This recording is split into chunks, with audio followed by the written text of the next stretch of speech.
बिस्मिल्लाहिर्रहमानिर्रहीम। अस्सलाम वालेकुम dear students. I am professor Naeem Iqbal और आज हम करने जा रहे हैं बहुत ही important topic which is known as onto function और सर्जेक्टिव फंक्शन।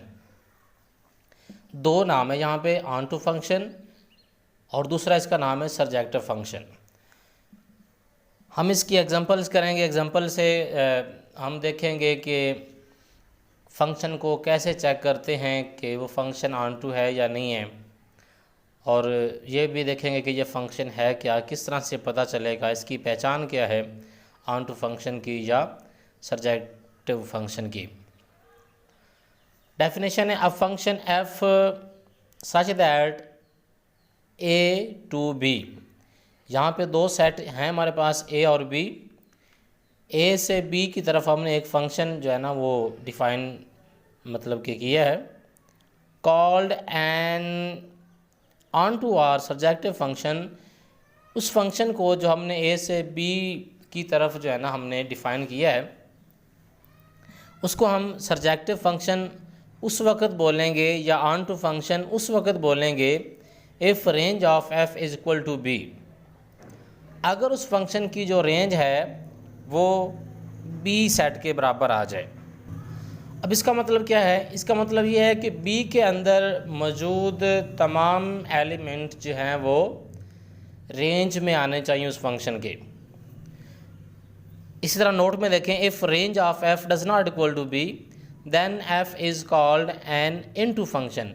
यानी अगर फंक्शन की रेंज जो है वो बी के बराबर नहीं आती है तो उस वक्त उसको हम इनटू फंक्शन बोलेंगे। चलें इसी डेफिनेशन को ग्राफिकली हम समझते हैं। मेरे पास एक सेट ए है, एक सेट बी है। ए के अंदर एलिमेंट लेता हूँ, ए बी सी ले लेता हूँ और साथ डी ले लेता हूँ। इसमें ले लेता हूँ 1 2 एंड 3 ले लेता हूँ। अब इसके ऊपर मैं एक फंक्शन डिफ़ाइन करता हूँ। ये ए जो है इसको वैल्यू असाइन करता हूँ ये 1, बी को 2 वैल्यू असाइन कर देता हूँ, सी को मैं 3 जो है वैल्यू असाइन कर देता हूँ, और चले मैं डी को भी ये वैल्यू 2 असाइन कर देता हूँ। अब यहाँ पे अगर हम देखें तो रेंज जो फंक्शन की range of f is equal to, अब ए पुट करने से आंसर 1 आ रहा है, बी पुट करने से 2 आ रहा है, सी पुट करने से 3 आ रहा है और डी पुट करने से आंसर 2 आ रहा है। तो आंसर जो है 1 2 और 3 आ रहे हैं। तो इसका मतलब रेंज जो है वो 1 2 3 है। फंक्शन की रेंज क्या है? यानी इनपुट देने से जो आउटपुट मिली है ना ये 1 2 3 मिली है और आउटपुट को ही हम कहते हैं रेंज। तो रेंज में 1 2 3 आया, और 1 2 3 अगर देखें तो ये बी के एलिमेंट है, तो ये सेट बी के बराबर है। यानी सारे बी के अंदर जो एलिमेंट थे वो यूज्ड हो चुके हैं रेंज के तौर पे। तो यही डेफिनेशन है कि अगर फंक्शन की रेंज जो है वो बी के इक्वल आ जाए, तो यहाँ पे हमने देखा कि फंक्शन की रेंज जो है सेट बी के इक्वल आ गई है, तो ये फंक्शन जो है ऑन टू है। So function is onto, और इसको कहते हैं सर्जेक्टिव भी कहते हैं। अब इसी तरह एक और एग्जांपल लें ज़रा। अगर ऐसा हो, ये सेट ए हो, ये सेट बी हो, यहाँ पे एलिमेंट आ जाएं जी ए बी सी डी आ जाएं, यहाँ पे 2 4 6 8 आ जाएं। अब मैं एक यहाँ पे एक फंक्शन डिफाइन करता हूँ एफ। मैं ए को वैल्यू साइन करता हूँ 2, बी को करता हूँ 4, सी को करता हूँ 6 और डी को मैं कर देता हूँ वैल्यू 4। तो यहाँ पे इस फंक्शन की जो रेंज है, रेंज ऑफ एफ, अब इनपुट ए देने से आउटपुट 2i, बी देने से 4i, सी देने से 6i, डी देने से 4i। तो आप देखें कि इसकी रेंज जो है वो आ रही है 2 4 एंड 6, 2 4 एंड 6, और 2 4 6 जो है ये रेंज है। और क्या ये सेट बी के बराबर है? नहीं, क्योंकि सेट बी में 2 भी है, 4 भी है, 6 भी है और 8 भी है। which does not equal to b. तो this implies that f is not onto or surjective.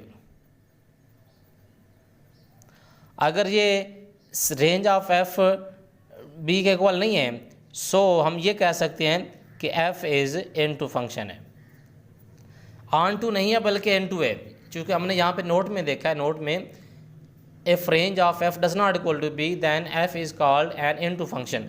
तो where range of f does not equal to B, so the function is N to. अब ये जो ग्राफिकली हमने function लिखा है, हम इसको एक और तरीके से भी एक्सप्रेस कर सकते हैं, which is known as Cartesian product. Cartesian product के तौर पे भी हम इस फंक्शन को एक्सप्रेस कर सकते हैं। यहाँ पे देखें, ये जो है f इज़ इक्वल टू, जब हमने इनपुट a दी, आउटपुट क्या आई 1, इसको पेयर फॉर्म में लिख लें।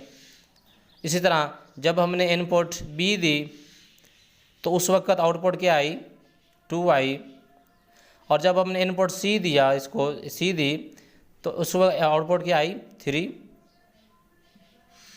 और यहाँ पे जब इनपुट हमने d इसको दिया तो उस वक्त जो आउटपुट है वो क्या आई 2। तो इस तरह से भी फंक्शन गिवन हो सकता है, अब आपके पास फंक्शन आ सकता है, उसमें सेट a और b दे दिए होंगे और आपसे पूछा जाएगा कि बताएं कि फंक्शन जो है वो ऑन टू है या नहीं, या सब्जेक्टिव है या नहीं है। तो उस वक्त हम क्या करेंगे, यहाँ से अगर इस तरह इस फॉर्म में, कार्टेशियन फॉर्म में अगर आपको फंक्शन दे दिया जाए और यहाँ से आपको पूछा जाए कि वो ऑन टू या सब्जेक्टिव है या नहीं, तो फिर आपने क्या करना है, इस फंक्शन की रेंज फाइंड करनी है, रेंज ऑफ एफ। तो रेंज क्या होगी, इस फंक्शन में जो पेयर फॉर्म में जो यहाँ पे नंबर दिए हुए हैं उनमें से जो दूसरा नंबर है वो रेंज के तौर पे आता है। ये this one is range of function, this one is also, and this one 1 2 3 1 2 3। इस तरह से आप इस फॉर्म में दिए हुए फंक्शन की रेंज फाइंड कर सकते हैं। और इसी तरह वो अगर आपसे पूछे कि इस फॉर्म में फंक्शन दिया गया हो और अगर आपसे पूछे कि डोमेन क्या है, डोमेन ऑफ एफ क्या है, तो उसमें भी फिर ये पहला नंबर जो है ये डोमेन के तौर पे आता है। डोमेन इसकी है ए बी सी एंड ये डी, ये आपके पास डोमेन के तौर पे जो पहला नंबर आता है, इस पे पेयर में पहला नंबर डोमेन के तौर पे आप लेते हैं और दूसरा नंबर जो है वो रेंज के तौर पे। अब यहाँ पे देखें रेंज ऑफ एफ 1 2 3, और ये जो फंक्शन जो सेट बी है वो भी 1 2 3 है, तो यहाँ से ये बी के इक्वल आया। तो इस तरह से भी ये साबित हो गया कि फंक्शन जो है वो ऑन टू है। तो ये फॉर्म भी आपने याद रखनी है, बाज़ औक़ात फंक्शन इस फॉर्म में दिया जाता है और पूछा जाता है आपसे कि ये फंक्शन ऑन टू या सब्जेक्टिव है या नहीं है, तो फिर आपने इस तरह से रेंज उसकी निकालनी है कि उस पेयर में से जो दूसरा नंबर होना है उसको रेंज के तौर पे लेना है। ओके हो गया जी। अब एक्सरसाइज में आप देखें 2.3 एक्सरसाइज है, इसमें दो सेट दिए हुए हैं ए बी, और उसने कहा determine whether the function is onto or not. यहाँ से उसने पूछा है फंक्शन बताएं ऑन टू है या नहीं है। क्वेश्चन ये है f of 1 is equal to 5, f of 2 is equal to 7, f of 3 is equal to 7 and f of 4 is equal to 6। तो सोल्यूशन में आपने ऑन टू के लिए आपने करना क्या होता है, यहाँ पे ए और बी सेट दिए हुए हैं। ऑन टू के लिए एक्चुअली आपका टारगेट होता है रेंज चेक करना है कि रेंज जो है वो इसकी क्या है। तो इसमें ये जो f of 1 is equal to 5, इसका मतलब कि जब आपने इस ए का एलिमेंट 1 दिया, जिसको मैं चलो ग्राफिकली यहाँ पे लिख लेता हूँ, ये कुछ इस तरह से है।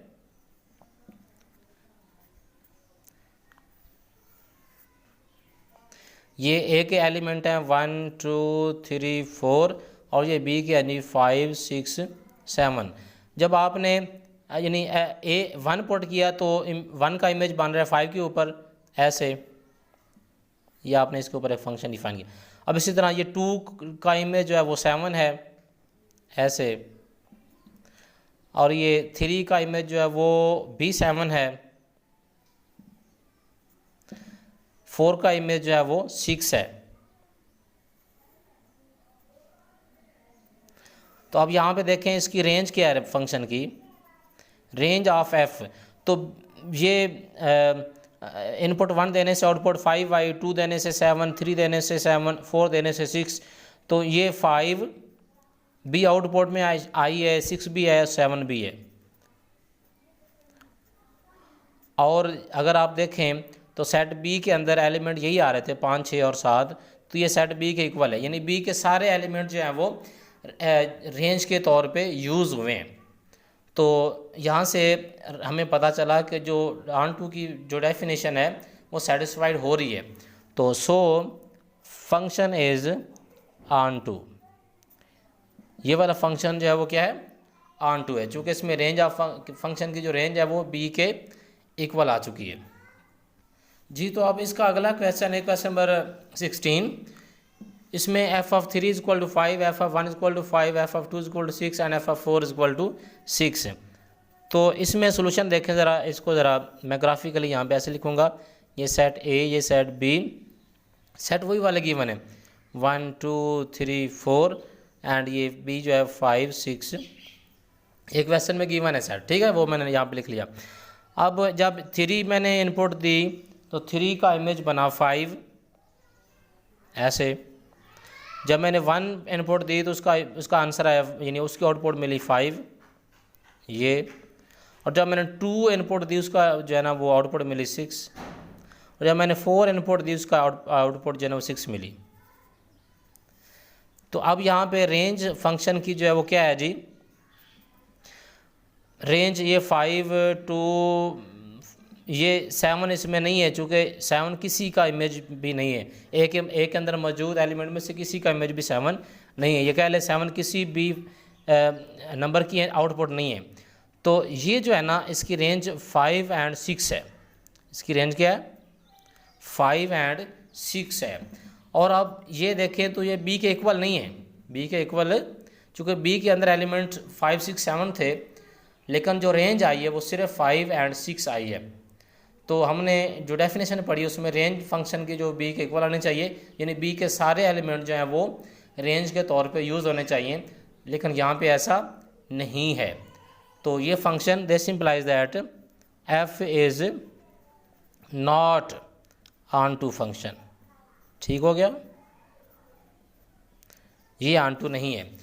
तो इसी तरह कोई भी फंक्शन जो है ना वो आपको इस फॉर्म में गिवन हो या दूसरी कार्टेशियन फॉर्म में गिवन हो, उसको चेक करना हो कि वो फंक्शन जो है वो ऑन टू है या नहीं है, तो उसके लिए आप इस तरह से चेक कर सकते हैं। रेंज उसकी फाइंड करें और रेंज को कंपेयर करें बी के साथ, अगर वो रेंज बी के इक्वल आती है तो फिर वो ऑन टू होगा, अदरवाइज़ वो ऑन टू फंक्शन नहीं होगा जी। अब फंक्शन अगर इस फॉर्म में आ जाए f of x equal to 2x + 7, इस फॉर्म में अगर फंक्शन आ जाए और आपसे पूछा जाए कि वो फंक्शन ऑन टू है या नहीं, तो कैसे हम चेक करेंगे मैथमेटिकली कि वो फंक्शन ऑन टू है या नहीं है। तो उसका जो है ना वो बड़ा आसान सा प्रोसीजर है। आपने क्या करना है, सबसे पहले आपने लेट कर लेना है कि एफ ऑफ एक्स जो है ना, आमतौर पे f of x equal to y होता है, यानी फंक्शन को लिखने का इंटरनेशनल मेथड जो है वो ये होता है। इसमें एक्स जो है वो इंडिपेंडेंट होता है, वाई जो है वो डिपेंडेंट होता है, या कह लें एक्स इसमें इनपुट होती है, ये वाई इसमें आउटपुट होती है। तो आपने क्या करना है, सबसे पहले एफ ऑफ एक्स जो है ना, एफ ऑफ एक्स को आपने लेट कर लेना है, कोई नंबर रख लें, एक एक पर रख लें। तो इसको अगर मैं नंबर 1 का नाम देता हूँ तो 1 इम्प्लाइज 1 क्या बन जाएगा, एफ ऑफ एक्स की जगह पे आपने ए पुट किया है तो ये आ जाएगा ए इज इक्वल टू 2x + 7। ये प्रोसीजर है, मैं बता रहा हूँ आपको। अगर फंक्शन इस फॉर्म में दिया गया हो, एफ ऑफ एक्स की फॉर्म में, f of x equal to y की फॉर्म में दिया गया हो, तो उस वक्त उसको चेक करना हो कि वो फंक्शन सर्जेक्टिव या ऑन टू फंक्शन है या नहीं है, तो उसको कैसे चेक करना है। तो उसके लिए सबसे पहले एफ ऑफ एक्स को आपने एक बराबर रखना है, तो एक के बराबर रखने के बाद आपने यहाँ से फिर एक्स की वैल्यू फाइंड करनी है। तो दिस इम्प्लाइज दैट ए 7 इधर आकर माइनस हो जाएगा, इधर क्या बचेगा 2x।